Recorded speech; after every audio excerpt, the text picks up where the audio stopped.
You know what time it is. It's time for Hot Topics Talk Radio TV. Hosted by Toni Breedlove and Yvonne Baker.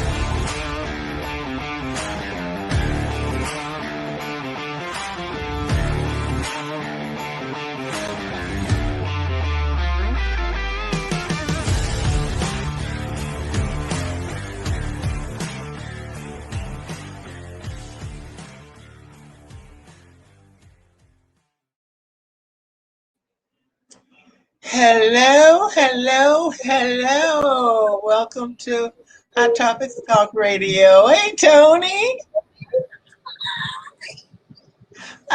Girl, it's been a whole week since I seen you. It hasn't. I didn't see you until our last show.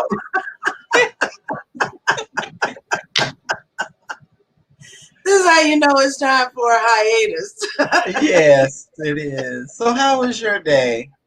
My day was good. What about yours? Oh, girl, it was so hot today. I had to take my my bangs off. Girl, I was outside. I was sweating. I was sweating like a pig. I was outside with one of the supervisors, and we were talking, and the sweat was pouring down, and I'm like, phew, and I started to pull that thing off right there in front of him. How funny. It is hot, but I don't know if you guys are beating our temperature here, because it was like 118 degrees when I got home. Wow. Bad. Lyric didn't even want to go out and pee. Okay, girl, she stepped out and she like looked up and she said she I don't blame her. It started raining. And you know, here when it starts raining, the humidity rises and it just got that much hotter. But anyway, that's how my day was. So what we got coming up tonight? Tonight's topic is now, or I'm sorry, my bad, then and now. And we are going to kind of explore how life kind of goes from back in the day and just kind of progress on to up until present, kind of. So, hey. So, Toni, you ready to roll it? Of course I am. So we put this little montage together to show then and now, you know, and we're just going to come back after it plays and talk about that. Right? Oh, yeah. I hope so. All right. Yvonne Baker and Toni Breedlove. Then and now.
Okay, so Why are I'm you gonna tell you what was going on my side because it looked kind of sketchy on our side. I don't know if it looked like that for you, but my computers are trying to do updates, and I'm like sitting here, like holding on to like the edge, like please don't shut down. So, oh my No, it God, came through. it drives me It, crazy. it came all the way through. Did it? Well, on my end, it did. Because I was sitting here stressed out because like right now it's doing something and I don't know what the hell it's doing. Oh dear goodness. So then and now. Then, I looked at my picture, and I look like I was saying, "Get me the hell off this thing!" Like scared to death. Oh my God. What's up, true Hey, brothers? true brother. But you know Oh my what? God. That third picture, my granddaughter. I was just about to say that when I got it from you. I'm like, that's Cece. Look, just Seriously. yeah, I'm like, oh, she it's scary. is. It is. And I was talking to Thank you, Charlotte. uh Brandon. That's Cece is my son Brandon's daughter, my granddaughter.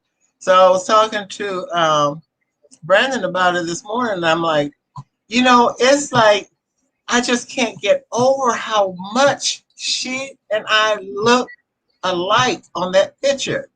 And he said, "Yeah, and y'all sleep just alike." I'm like, "Oh, at least somebody sleep like me." Oh my God. I was just amazed when you sent that picture over. I was like, that's Cece. And I kept looking at it and I'm like, yeah, that's Cece. Because I was like floored. But that Cece goes to show Brandon. you how strong genes are. Yes, yes. But that picture with Toni and I were in the white shirts and black. Oh, We remember we went all that was California, wasn't it? When we went all over yeah, town because to we were trying to get photos done. yeah, Yeah, yeah. yeah. That was fun. That That was a was lot of fun. Yeah. But see, now it's going to be so hard to do that, not just for our show, but for the other shows, because, well, the only ones that can do that, it would be Ray and Yvonne. Devon, because they're in the same spot, but it'd be so hard for all the rest of the hosts because we're all over the place. And that's the beauty of broadcasting like this, because you can broadcast wherever you are. But Exactly. it's hard when we got to try and put photos together. That's the tough part. But I think we are due for some photos. I think, so I think that when we come back, hopefully we'll have some new photos for you guys of all the new hosts. So We don't need any photos. We're live. They yeah, but see you us gotta up stay close and relevant. personal. Yeah, but we still gotta work our brand. I mean, you can't give that up. You still have to work on it. I have much more gray hair, so I need Yeah, tell me about it. Thank God for Miss Claro. But see, I don't die. I don't die. I don't rinse. I don't do any of that. I do. See, So anyway, Toni changes her hairstyle. I change my hair color. and I'm changing it next week because I'm traveling next week. So I can't do this. This is just it's a bit much. It's a bit much. I like it, but it's just I like my big curls, so I've got to go back to that. So anyway, then and now. So before we had even started the show, we were talking, offline uh, before everybody came in, and I was basically bringing up the fact that I think that it's not to highlight us necessarily then and now. is to make people kind of reflect on where the growth was, where the maturity was, because we went back as far as baby pictures, you know, and there's growth patterns from the time that you're born up until the time you start school, and different stages and phases in your life during your scholastic years. There's growth, there's maturity. So I told you, I said, well, what I'm going to do is I wanted to start with you and ask you the questions. When you looked at that video and you kind of look at that very first photo of you as a baby, a little one, to the time that you had gotten to your school age years, what was it that was something that was formidable in those years to get you to, say, maybe high school? What was it that shifted things for you and who you were going to be in high school? You know, a lot of my school years was pretty much, especially when we moved to California, because so when we lived here in Texas and then we moved to California, I left all my friends. I had no friends in California. It was, you know, a whole different world for me. So, you know, and I became so introverted when we got there because I didn't have anybody to talk to. I didn't have anybody to say anything with. You know, no kids to mingle with, and it was when I was it started in California in my elementary years. I was kid. You know, kids haven't changed from then to now. Kids No, are they're cool. they are. So, you know, I've always been full figured, busty. And, Mm-hmm. you know, it was always the girls, they were talking about, my top half, and then the boys, they were looking and making these little cat calls and stuff. So a lot of times I wore a jacket the whole while. So by the time I got um, I want to say my early teens, I was still extremely introverted. And then I started, that's when I started coming out, but I was still not naive. I don't mean Mm-hmm. coming out that way, y'all. Okay. So, but you know, that's when I started being a little bit more sociable,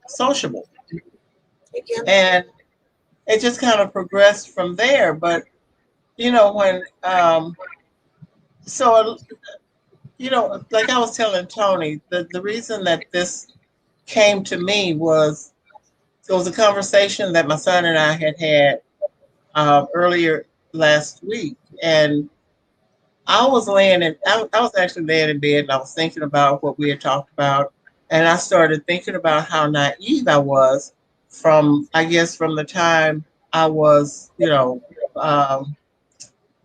in my mid-20s and Mm-hmm. late 20s, and I was, you know, very naive, and I was looking for something that I don't think was there. I didn't think was there. I don't know if it was or not, but I don't, you know. So, but then when as the years progressed, I just started getting a little bit more verbal. I started going, you know, speaking my mind. Stop, you know, after I got rid of that person that was manipulating me, then I started getting into realizing that, you know, I shouldn't let people try to control what I say and do. So that's when I started getting a little bit more verbal, started just maturing. And now, shit, you can't tell me nothing. And you see, and then it was just the opposite for me. it was the complete opposite for me. I mean, it's like a couple of people that are watching and listening in tonight, they knew me since junior high school, even elementary school. So, I mean, I was always around my friends. And I think that was part of the reason why it was so tough for me to leave California to come to Las Vegas, even as an adult, because they weren't just friends. They were people that I considered family because we had grown up together. In the neighborhood, if one kid messes up, y'all gonna get in trouble. You know, don't matter what parent it is. And I think Charlene and Kim know that best. You know, my mom and dad, shit, they didn't give a shit who you belong to. So they were parents of the block. And so were the Browns and the Fosters and the Keiths and the Arnolds and all of them, these were parents of the block. So, I mean, I was always surrounded by people that I truly loved, and I believe they loved me. So I can never say that I had those moments where I was like introvert. I was more of an extrovert. Always into shit. Always into shit. My dad had coached football, so I knew all the guys, right? And I would drive the lowriders, and I was just all over the place. I hung around with gangbangers and thieves and robbers and you name it. I knew everybody in Carson. And I just I think I had such a well-rounded childhood that I had no time to be an extrovert. I just knew everybody. And it was probably because I was just the worst example sometimes because of the shit I would do. Kim knows I cussed up a storm then. We would go in the mall. You know, I was a majorette for high school, even starting back in junior high school, as you saw on the clip. I would go in the mall with Kim, and I can't believe she told my mother this story, and I was so disappointed. I'm like, why would you tell my mother this? But we'd go in the mall, and I'd have my little majorette uniform on, wasn't but that big. And as soon as someone said something to me, you know, the cat calls, fuck you. I've been like that all my life. And so I don't know. It just, I think the neighborhood that I grew up in and the kids, the people that I grew up with are those who shaped who I am, shaped who I was going to be. I mean, of course, you know, you've got your influences from parents, you know, because they tell you don't do this, don't do that. But I think because I was around, I thought and still do think the greatest human beings that I could be blessed to have around me. I think they are the reasons I have grown to be the woman that I am today. Sounds crazy, sounds corny, but I was never afraid to be myself, you know, which was a loudmouth. Still am, but that's who I am. But so when you got to your teen years and then you were moving into like leaving high school, things of that nature, what took over as far as the maturity levels? What took over? Survival mode. Why that? Well, you know, so I'm not gonna get into that, but yeah, don't go too personal. Yeah, no. You don't so you know, it was see, and I think I told you this on another show.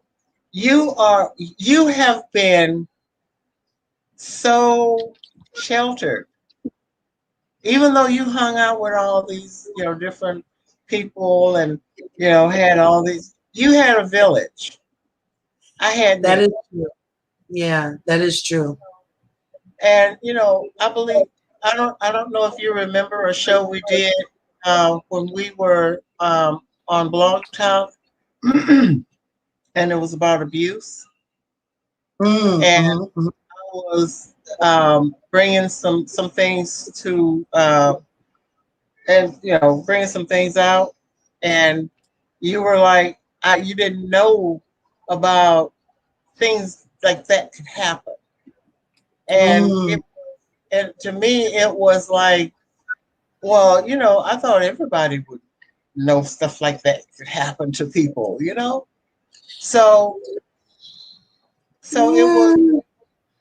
it was more of so I left home at a young age, and so I got pregnant at a young age, and um, there was a lot of things that I had to endure between the time I got married and the time that you know my husband and I separated.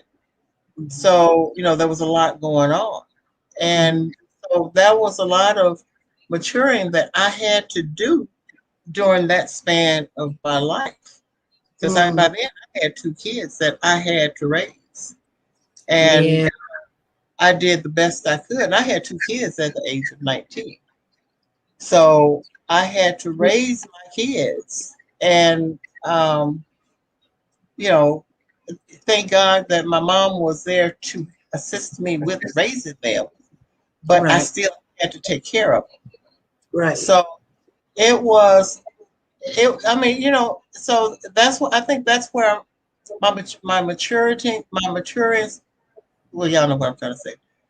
Started, but then when I got with, I can't say the word. But when I got with, the, my kid's father, my other kid's father, Mm-hmm.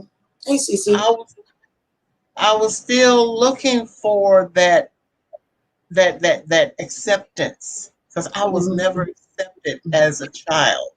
I was never accepted as a person.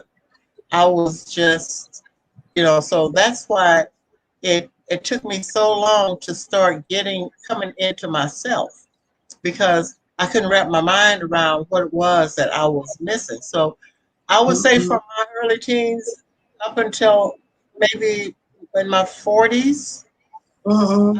to I was progressively maturing. And Mm-hmm. so it's yeah. Yeah, and see, and that's what's amazing that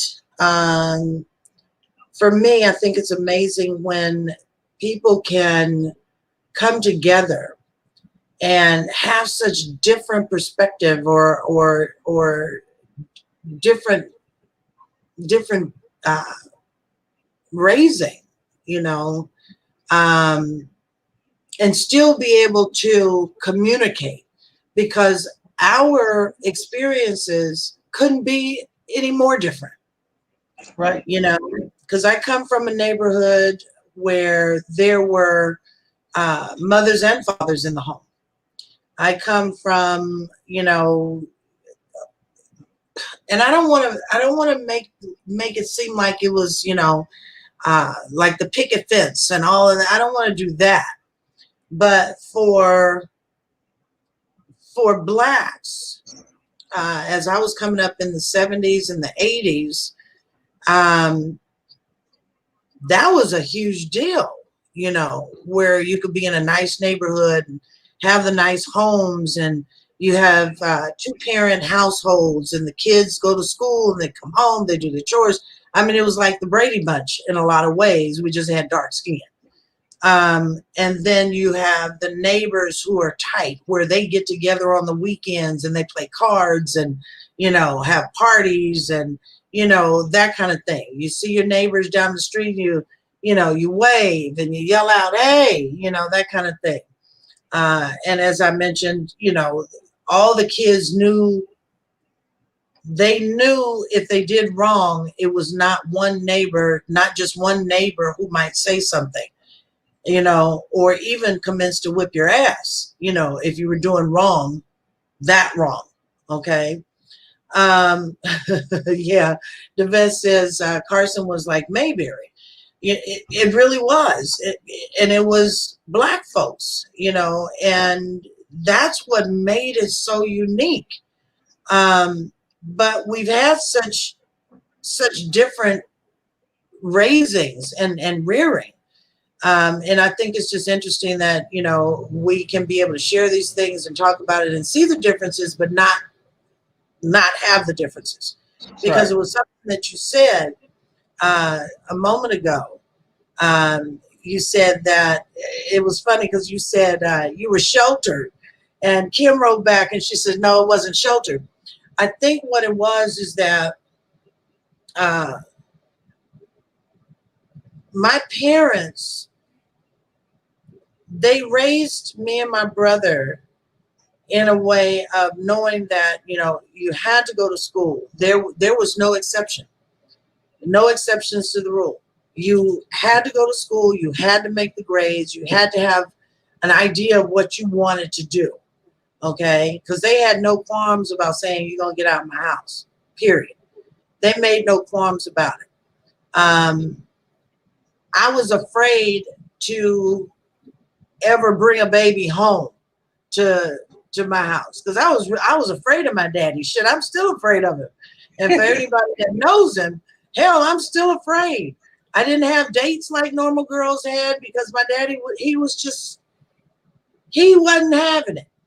He just wasn't having it. And that's probably why I'm crazy now because I didn't date. But I don't think it was sheltering. I think that he was in the role of a man that understood that he had to protect his family at all costs. And if they could protect me from something, they would. But it was my fault if I went out there and I did something that was totally out of sorts. And trust me, when I got home and they found out about it, I got my ass whipped too. You know, so I don't think it was sheltering. I think it was more like they tried to protect me from some of the things that were out there, but I was going to find out anyway because of the people that I hung around, you know. But I don't think it was sheltering. I didn't, and I can't say that those things made me less mature. It just made me understand what my responsibilities were because I had to do what they told me to do. And that was to go get an education. And there was no fighting about it. You know, we did what we were told to do. That's the way it was with us. But I liked Yvette's comment. She said it was Mayberry. It really was. It really was. So you're not going to use the old Cosby Show? You know, and I don't get me wrong, because I'm not mad at Cosby. I'm not mad at Cosby because, and I think we had talked about this last week? Yeah. That Cosby, he did what he did, like many white men have done to black women. So don't cry me a river because you decide to go take Quaaludes and all this other bullshit.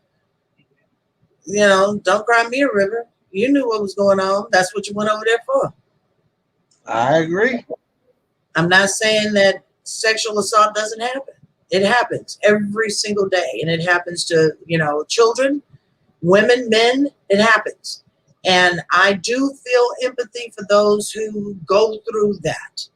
But when you start bringing shit on yourself by going to a man's room and you know, taking drugs and all, no, he didn't slip you shit. You took it because he admitted it in a deposition. So I'm just saying. Let's see. Let's go to some of these comments. Kim says, I didn't know too many single parents. Me either, Kim. Me either, Kim. And that, you know, and that's something we can talk about when we come back off of our break. Is, you know, the difference between then and now when we talk about the divorce rate. You know, families not staying together. anymore. Cece says, we were one of the few families in my building who had a father. I never knew there were kids who didn't know their father, who their father was. Times have changed, Cece, and it's sad. It's truly sad. Devette says she had her first child at 19. I didn't know that. How did I miss that? You weren't there. I guess not. But I think I'm a year above Devette. So I'm sorry, but I'm glad. I hope the baby's good and no longer a baby. What are you trying to say? What am I trying to say? What do you mean, Kim? What am I trying to say? You were raised with respect. Yeah, you're right, sis. You're right. You're right. Respect and to fear our elders. You got that right. You know how my daddy barks, right? He could say my name and I piss all over myself. Still. Still. Okay? I love my daddy because he was the first man that I knew of what I wanted to see in a man. So if they can't do better than what my dad has done, or nearly what my dad has done, even over the years, then no, it's not worth it to me, because my dad taught me how a man should treat a woman, how he should protect a woman and provide for a woman and a family. So what I've seen, a lot of things, men today, they don't give it to me like that. So that's why I'm single. I ain't got time for that shit. That's what he was saying. I ain't got time for that shit. So Well, you know what?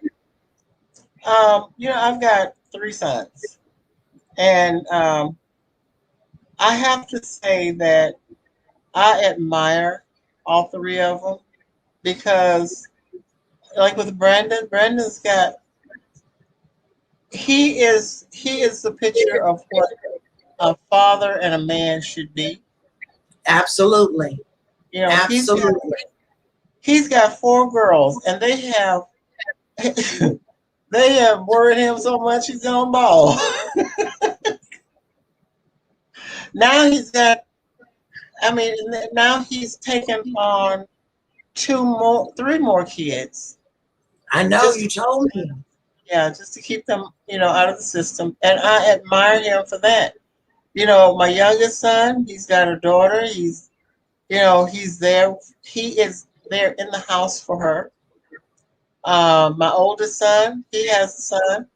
And their relationship is not the greatest, but then there were obstacles in between him, the 2 of them. But his fiance now, they are, she's got all these kids, and they look up to him as their father. As dad, yeah. Yeah, and their kids look up to him as Papa. Mm-hmm. So and I have to say, I admire them for being the men that they are. Absolutely. Because like with my dad, with my dad, because, and you saw my picture, my baby picture. He said that I just wasn't. I was too white, and I've heard that on Maury for a whole bunch of times. But Yeah. so yeah, and he was never a part of my life. So, but it's just from what I've learned from my growing up. I am glad that I'm hopeful that the morals that my kids have now, I helped them achieve those. And you did. And you did. You might not see it now. I'm not going to say that you don't see it. I think you see it, but you never really paid that close attention to it. Because as crazy as my son can be sometimes, I gave birth to him. Okay. He still understands what's right and wrong. He gets it. We've had our ups and downs, and he has later come back and said, you know, Mom, I acted a complete fool, and I hope you can forgive me. You know, but that's that man thing taking over, you know, when he acts like that. But still, it's not acceptable because that's not the way I raised him. Because I've tried to take things from my parents to give to him, you know, and all we can do is hope that they take hold of it. The things that they do take hold of, we don't pay that much attention to it. That's why I'm telling you, they have taken on things from you that you just didn't realize, or you weren't paying attention to it to realize it. But after tonight's show, I'm sure that there are certain things now that you're going to be thinking, you know, every time they say something, you're going to say, dang, I used to say that. Not quite like that, but I used to say that. Oh, I do that. Anyway. Yeah. And, So, but you're not paying that close attention to it to say that, you know, you're not sure that they, you know, or hope that they would take those things that they're now using, you know, because we don't really look at life that closely all the time, if that no, makes sense. we really don't. It makes perfect sense. Yeah. Yeah. So, you know, I'm proud of your sons and proud of you for having those sons, because it could have been so much different, you know. You know, it could really have been, could. yeah. Yeah. And, you know, not to say that there weren't bump in the road, but That's going to be right. That's going to be. That is going to be. So I want to move in the direction of, now that we were like young adults, you know, coming out of school, whether it be high school or college or whatever, what was it that you think that ultimately shaped you to where you are now? What was the one that thing that just brought it home to who you are now?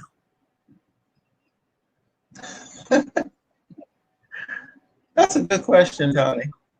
You know, I'm good at this shit. You know, you know what really brought it home to me? Okay, so what really brought it home, you see me turning around in my chair. Okay. So what really brought it home to me was, there has, you know, like I said, there's been a lot of obstacles along my road. And there came a time when I was in dire need. I mean, I was just, I don't know, I was needy. And I Oh, could Lord. Alan. hey, Ellen, I could find no one to help me to get out of the hole that I was in. Mm. So, you know, all I could do was pray and ask God to help me to be able to overcome these obstacles. And you know, I was at a point where I didn't know where. Girl, I had a car note to pay, been evicted from my apartment. The my utility bills were about to be shut off, and had it not been for that man above. Amen. So that's who led me out of into where I am today, because I know that there's only two people I can depend on. And the first person I can depend on is God, and the second person is me, because the only way that He can help me to do what I need to do, but I've got to put up the effort to get it done. Mm-hmm, mm-hmm. So that's what's bringing me through now. Yeah. Yeah. And you know what? It's interesting. 'Cause like I said, we had two different lives. And Kim would know. My dad spoiled me to no end. To no end. We would go to the mall. I'd see something I want. I run home, and we get back. I tell Kim when we on the way. I said, "Watch, I'm gonna get it." I go in, Daddy. I saw this and I saw that. How much was it? And he yelled at everything. It's like he never smiled. How much was it? And I tell him, all right. And he just peeled me off the money. And we go back to the mall and we get it. We go back home. I mean, but it was see the flip side of that from you. And that's why I say you were so sheltered. It's because the flip side really from wasn't. you. The flip side from you is when I had to start working at the age of 14 in order for me to get what I needed. Okay. Not what I wanted, it was what I needed. Okay. So right. I went out and worked for it. And it's not to say that I didn't work, because I had my very first job at a Jack in the Box. We lived in Carson. I had gotten a job. I lied about my age, and I just wanted to be able to work, and we were in all these activities and stuff, for after school. So I would lie, and say I had extra activities after school or detention. I'd lie about anything just so I could get to that little job from Carson to Crenshaw and Stocker. So I would take the transit bus from Wilmington all the way into LA. And the only way that I got caught at doing that job was because they asked me to stay over and I missed my bus. And then I had to wait until late for a bus. And I had to walk all the way from Avalon, if anybody knows this, all the way from Avalon, all the way down to Tejada, which was past Central. So we're talking about 1.5 miles, 2 miles at 1 o'clock in the morning, knowing I was going to get my ass whipped. But I worked, and it wasn't that I had to work. I always wanted to have my own money, because at one point I got to the point where it was like, I'm not asking Daddy for nothing else, because all he does is yell at me, when I ask for it. So I was out there trying to make my own money. And that's where my little working trend began. I like to have my own money. That's why I'm a workaholic today. But, so Stephanie said, Toni was spoiled, not sheltered. You're right, Stephanie. You're right. Spoiled. Thank you. I was. You were. I was. And I'm not afraid to admit it. Because you know what? My mother thinks I'm the biggest fool on this earth when it comes to knowing that I could ask my dad for anything, right? So to this day. Yeah. She old as hell, and she still said, "Daddy, I need." I know, but I joke with my mom all the time. Because like today, right? I called her. She didn't answer the phone, right? So when she called me back, she was like, "I know you're mad at me because I didn't answer the phone." I said, "Yeah." I said, "I was about to turn myself into child services. I'd rather go be a foster child if you can."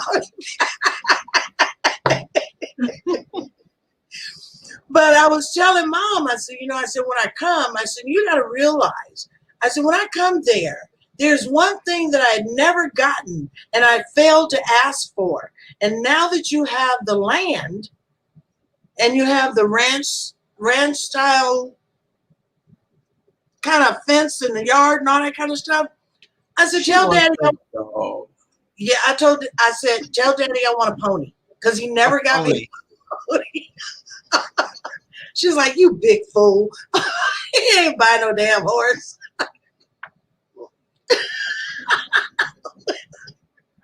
We'll see. But that was just my life. It was my life. And I'm not saying that we could just ask for anything and it would happen. I mean, I've had cars, every time one starts smoking, I say, Daddy, my car is smoking. All right, go down there and pick something else. That kind of thing. But we had to make our grades. We had to do our chores. We had to do certain things, you know, around the house. Um, so that was the trade-off, you know. Really, Jacqueline? Serious? I hope my dad is not watching this show. Get my own horse. Girl, that's so far out of reach. That ain't gonna happen. I'll ask my daddy for once. It's like, no. Oh my God. Let's see. We really didn't have to work until after high school. We didn't. We didn't. So Kim, sounds like you were spoiled too. Kim was spoiled. Kim was spoiled. She was. She got what she wanted.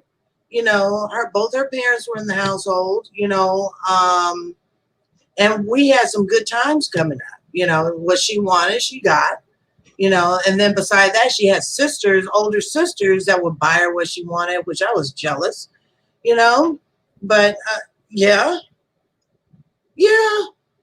I was. She had all these sisters. She got to wear makeup early, all that. All of that. I learned a lot of bad stuff from Kim. Yeah, I did. How could I be with 4 other sisters? You were. You were. You really were. I remember Mr. Archie. Yeah. So don't go there. But anyway, but it was, you know, it was, yeah, we've had different lives, but I think in the levels of how we used those things from our childhood shaped how we matured. You know, it really did. It shaped how we matured. I think later on, as I got older in my late 20s, 30s, when I had Cam, I saw that the dynamic of my relationship with my dad was changing. Because then it got to a point he was like, I'm cutting all this off. And he did.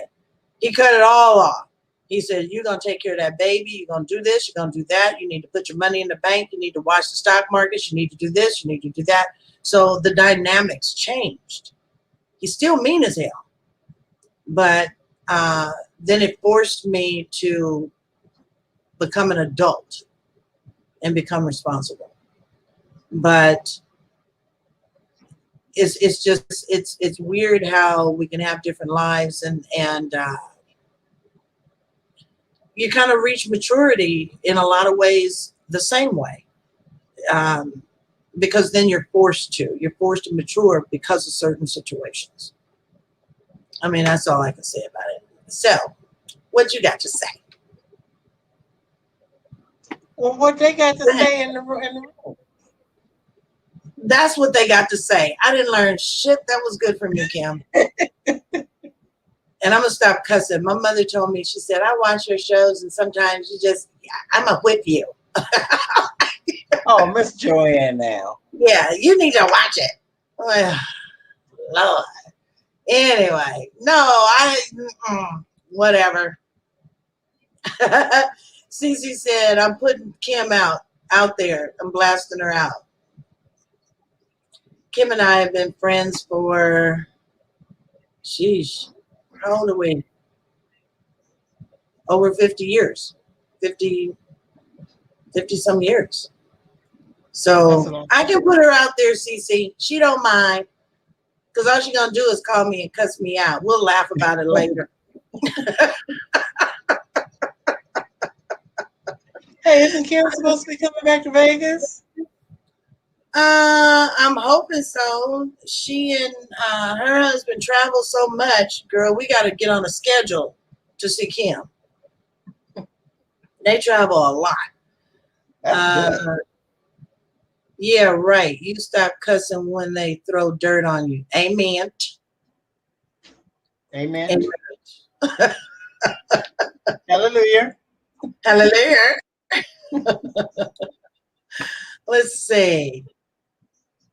You do cuss a lot. Jacqueline. Well, Jacqueline, you love it because you're here 3 days a week. At least. I know, right? So, okay, Jacqueline, pray for me. I'm gonna be good next season when we come back. Watch, I'm not gonna curse at all. Don't believe it. No. I'm gonna try my Don't best. believe it. I really am. I'm gonna try my best. Let's see. That's what good friends do. Put them out there, right? We bust each other out all the time, CC. I'm still in a splint. Oh, well, I thought you guys were traveling somewhere. What's she doing? Last week. She had her foot surgery. Oh. I know, my Kimmer. Chris. Lies. Me cussing? Yeah, I know. I'm trying though, sis. I'm trying. I like it. I knew you would, Chris. Necklaces.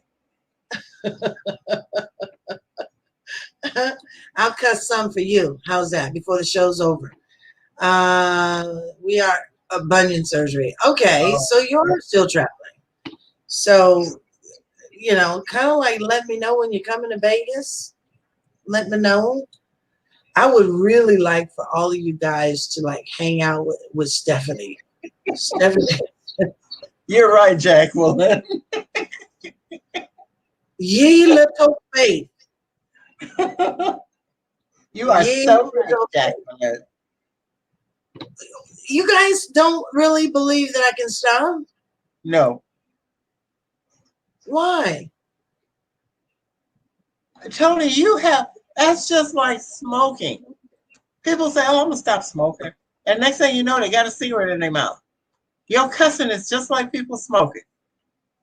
You'll throw up. Yes. I don't think it's that bad. Girl, please. I don't think it's that bad. Cussing is cussing. That's like somebody saying, well, I only smoke one cigarette a day. Well, you're still smoking. And you know, and go by, you're right, Stephanie. It's natural. But you go by that when you had the cuss bucket, and you were supposed to drop a quarter in every time you cussed. How long did that last? Not long. I spent that money and I kept going. I know you had about $50, $60 in there. Shit, when I went out and bought something, I'm like, ooh. Oh my gosh. No, is there a patch for that? I'm going to see if there is a patch for cussing. You know what, Chris? Since you brought it up, check it out. See if they have a cussing patch. It'll probably be something that would like buzz you, like shock you or something. That's the only probably way that I'm going to get over it. Thank you, Alan. See, Alan's my friend. I've been cussing a long time, huh, Alan? Look at this. Junior high school. Toni. See, you went to say something about that and you just froze. God has his ways. Yes, he does. What's up, cousin Denise? You cuss sometimes, but it's not over the top. Thank you, cousin. Thank you. We wasn't saying it was over the top. We were saying cussing. It has to be over the top if Jacqueline's gonna be praying for me, right? Pray harder, Jacqueline. I said because it's you. It wouldn't be you without it. Amen. Amen. Now I'm happy. Thank you, Jacqueline. Yes, we all need to hang out. We really do. So, Steph, let me know the next time you coming. And then we're going to get Yvonne here, Kim here, Charlene here.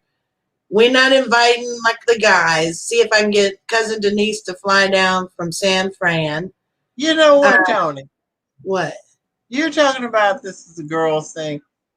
I've been trying to get you to go on this girls trip to Florida, and you just diss that all together. So let me tell you what happened. What happened was, so, okay, you know that I'm going on vacation on the 24th, right? Right. Right. So I have a service change that's happening August 1st. And I've got to be around for contract changes mid-August to late August. And I don't know it, yeah. So I don't even know if I can get away until probably sometime November, December. So it's all kind of contractual stuff going. I can't help it. It's my job. It's what pays the bills. I understand that. But girl, you got so much vacation. And they're not gonna miss you for a week. Take off. Right? It's 3 days that you would not be there. Okay, let me look at. I don't know. I got service change and okay. Fine. I'm trying. I am trying. Right? No? No. It's all about the damn trip. Ain't no damn patch for cussing. Look, we were trying to give Chris a duty. Yes, just something to do besides coming on. Exactly. Don't let him throw in the towel just like that. We're gonna see if he can find a patch for my cousin. Then I'd curse again if it zaps me. Right? Damn it. This is shit. Oh my God. Okay, I'll get the penthouse. What? Yes. That's what I'm talking about. Well, maybe I do need to. She big pimping. She big pimping. Yes. Oh my gosh.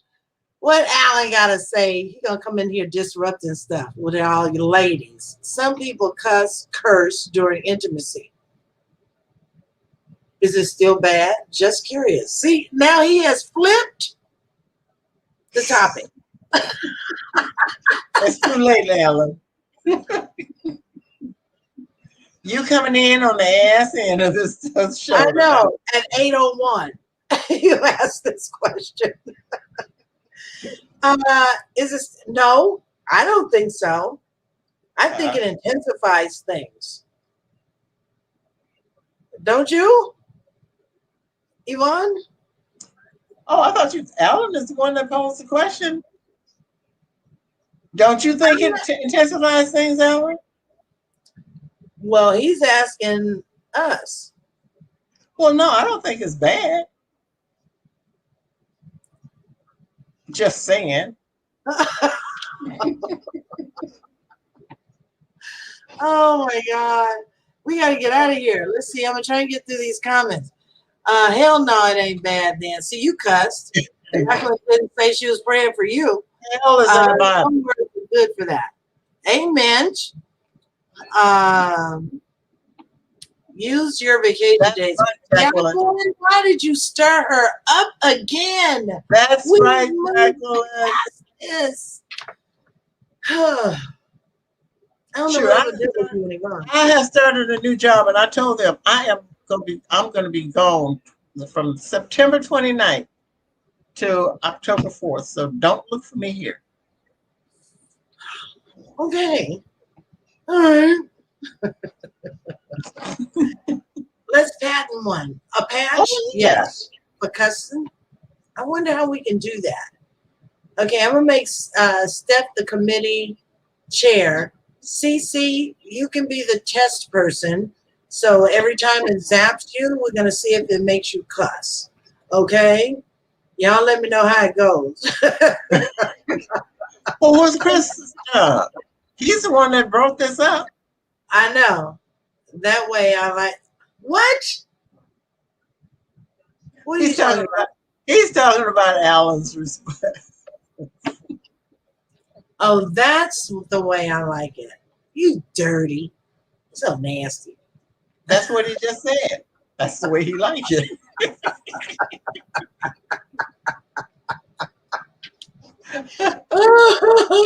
Oh my God. Let's see. You guys are killing me. It will. I already know. Yeah, it does intensify things. No, I'm not gonna tell you. Let me shut up. I'm not saying a word. Because we're trying to get out of here. See, Alan, you done stirred some stuff up. Wow.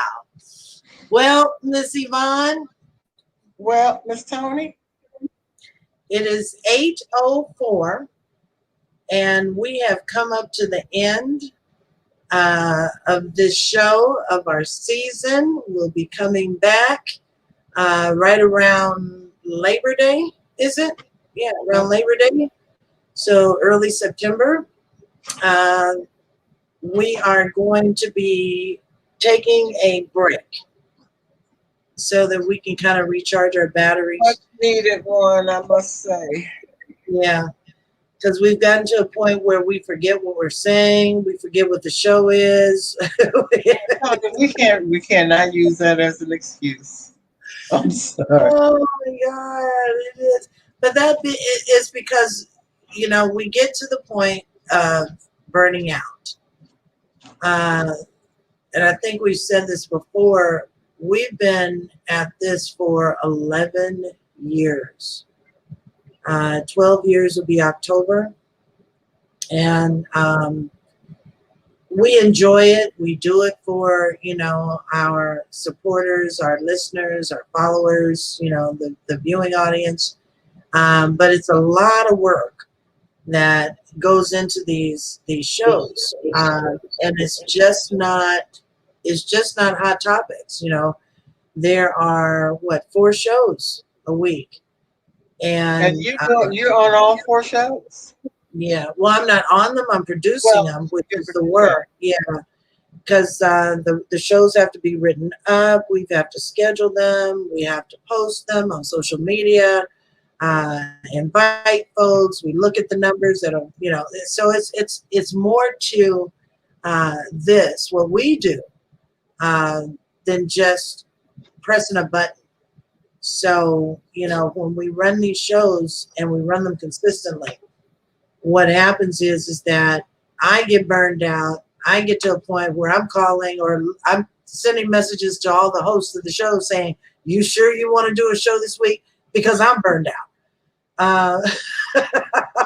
So tell me, is it harder now for you than when we first started this on Blog Talk? I think so. And the reason why is because when we were doing Blog Talk, it was just a matter of dialing in on a phone. I was still looking at the board, regulating the calls that were coming in and stuff like that. But now we have to make sure that cameras are right. We have to make sure on top of the cameras, you've got to make sure the lighting's good. You've got to make sure that, I'm able to, put the topics in, the comments that are coming through at the same time when we're on air. I'm looking at all these different things. So if ever you see me doing this and doing this and doing this and doing this, I'm looking at all these different things that are going on, and it becomes stressful. It does, because it's like you just want to make sure that you're doing the best that you want to do for the viewers. It's a lot more to it than Blog Talk, but all the same, I still enjoy it. I just need a break sometimes, Yeah. I just, it's just, when I saw that picture, I saw sometimes I'll go into my pictures and I see the one where I had the headset. And I'm like, damn, that was the day. Yeah, it was, because a lot of people don't know that when we started this 11 years ago, we would sit at a kitchen table, and first it was like we were all just holding our phones, right? Yeah. And then I tried to figure out, okay, how do I make the sound better? So I started researching all this shit, and I started buying microphones, you know, for us to, you know, broadcast. So we've evolved a lot, you know, then and now. Yeah. So, like I said, a lot of people don't understand the work that goes behind it. They just want to say, you know, they just want us to be on, you know, but they don't understand the work that goes behind it. And like you had mentioned, you know, I am a part of 4 shows. So my weeks on top of working, you know, sometimes 9, 10 hours a day, I'm coming into doing shows. And then on the weekends, I'm writing shows. So yeah, it's a lot. It's a lot. So, but it's for y'all. It is for y'all. So I just thank you for supporting what we do. That's all I can say. You know, I am appreciative that you have not given up on us, that you continue to share the shows with your friends and your families throughout social media. Keeps our numbers rising. Keeps people looking at us, you know, not that we're all trying to be famous. No, we do it for you. You know, this is how we keep creative control. Is to do And it for we you. are the oldest show that's 11 years. Everybody else is come and gone. Yeah, they have. They have. Yeah. Oh, I know, Jacqueline, you know. Yeah, she knows. But yeah, as we look back on it, and I'm not going to keep us too long, but yeah, as you look back on it, Yvonne, a lot of the shows that we've seen that started on Blog Talk, they don't even exist anymore, if some of them. But like I said, we've evolved from Blog Talk radio, doing it by phone, to now being more of a television program than anything. So, and then it has to do with making sure that we can keep the viewers, you know, happy. We want to be able to invite you to a show every week that we have fun. You can break up your week, you know. So, thank you for saying that, Ms. Yvonne. You're welcome. And that, you know what? And I think that is the then and the now that should have kind of been focused on, because Yeah, it's come a long way. yeah, we have. We have. Because I can remember where, because a lot of people don't know that Yvonne basically helps to produce in ways of not necessarily running like the boards, but when we have our staff and creative meetings, she's bringing up subject matter and topics, and she's researching, she's listening to other things that are going on out there. She's putting together what we're going to talk about and in what direction are we going. But in our direction, shit, we have none, because all of our shows end up going to sex. So we gave up. We start off with a serious topic. Next thing we know, we're talking about tits and ass.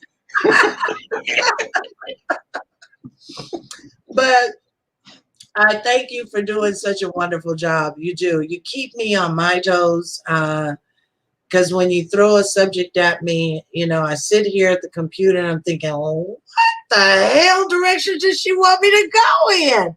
And how are we going to stretch this an hour? So I'm sitting here and I'm writing, right? And I'm like, nah, that's not what she meant. Take it all out. But I usually give you a little scenario of what, like with this one. And then you kind of veered off on the way you wanted it to go in your description. But I try and make sure that I don't take away from what you're actually asking me to do. If that makes sense. I mean, yeah, because I'm not going to change the idea of what direction we're going on a subject matter. I'm not going to do that. So it takes a little time to sit there and write it. And then other times it's like, bam, I can put it together in no time flat.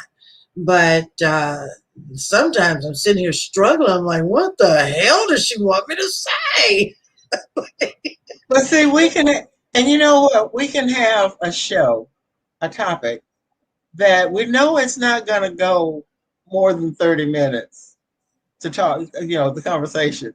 But it don't matter because if we get Chris in, Mr. Wilson, Alan comes in, throw his little 2 cents in there. And God, Somebody, and yeah. God forbid, Yvonne and Ray jump in on our show. It's like it just goes. So that little 30 minutes that we thought we were going to have this lag in ends up to going into overtime because we have gone to a whole different subject. Yeah, you're right. You're right. You're right. But I do. I thank you for all that you do. I really do. I thank you for all that you do. That's the beauty about our viewers because they take us there. And, we appreciate y'all so much. Absolutely. And, and it's funny that, when folks look at these shows, they feel comfortable enough to take us there, and that's a good thing. Because I have sat and watched shows. I've even been a part of shows. Somebody invite me on a show, and a lot of times I won't even tell folks that I'm doing a show for somebody else, okay, or I'm a guest, because it can be like watching paint dry. I know. I've listened to some of those shows. Yeah, because we have the chemistry of the hosts on no matter what show you come on under the Hot Topics Talk Radio Network, the chemistry has been built. So when you take your brand somewhere else, they can't nurture your brand. You can't be who you normally are on your own show on someone else's.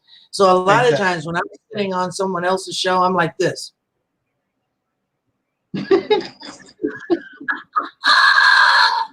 I can't curse. I can't say bad things. I can't be loud, but it's because you have to respect the decorum of someone else's show, and that's not the direction they're going in.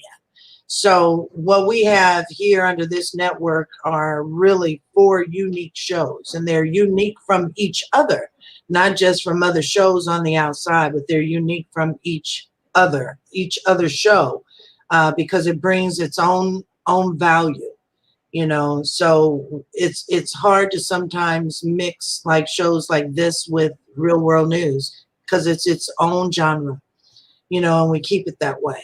The only time that we can mix Truth Brothers in this show and have them on is because we're either catching up on something that was done on either one of the shows, and now we're going into something else on either one of those shows. So it's really tough to try and put stuff like this together, but we do it for you guys. But we really do. Ray and Yvonne, they just blend. When they come on, it's just they just blend. Mm-hmm. So there's no, they can be themselves on the show, and we all can get together. Yeah. Anyway.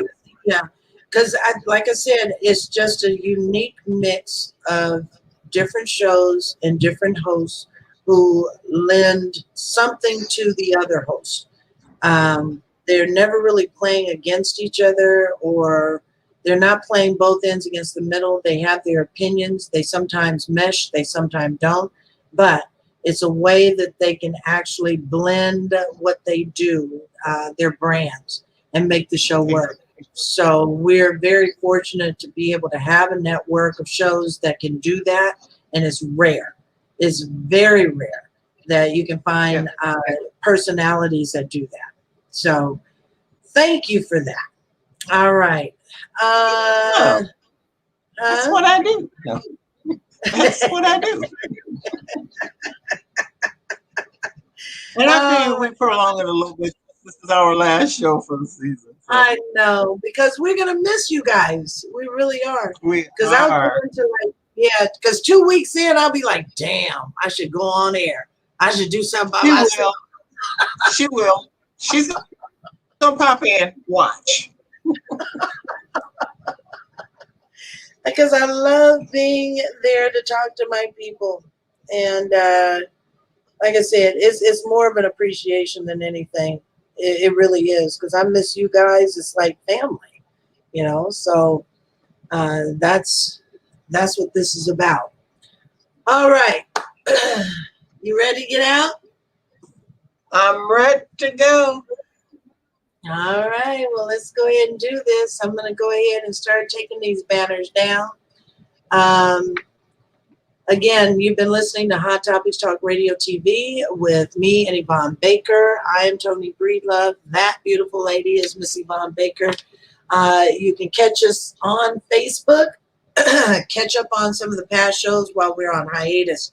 We'll be coming back in a few weeks, somewhere around the 1st of September, right around Labor Day. So I want you guys to pay attention to the Facebook page. So go to Facebook under Hot Topics Talk Radio, follow the page, and you'll get updates from us. We'll say hi during our hiatus every now and then and all that kind of stuff. But until then, so tomorrow night is Truth Brothers TV. They're going to be doing their last show for the season as well. So I'm hoping that you'll come back. Go to Truth Brothers TV right here on Facebook. Join Ray Gage and Devon Patrick tomorrow night at 7 o'clock p.m. Pacific, 9 Central, 10 o'clock on the East Coast. All right. And they'll be giving you another great show, leaving out on hiatus with a bang. So make sure that you come on back. So to everybody who is tuned in, we love you. And again, thank you for your continued support. We would not be doing these shows without you. Okay. So you are who makes us come back. So until then, everybody, I'm going to miss you.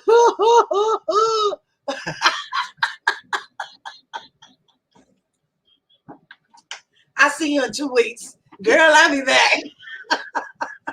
She'll be back. She'll be back. Exactly. But until then, take care of yourselves, okay? Please be safe and continue to let God lead your footsteps in everything that you do. Just take care of one another. We love you so much. And I will see you tomorrow night on Truth. Good night, everybody. How do I get out? Oh, outro.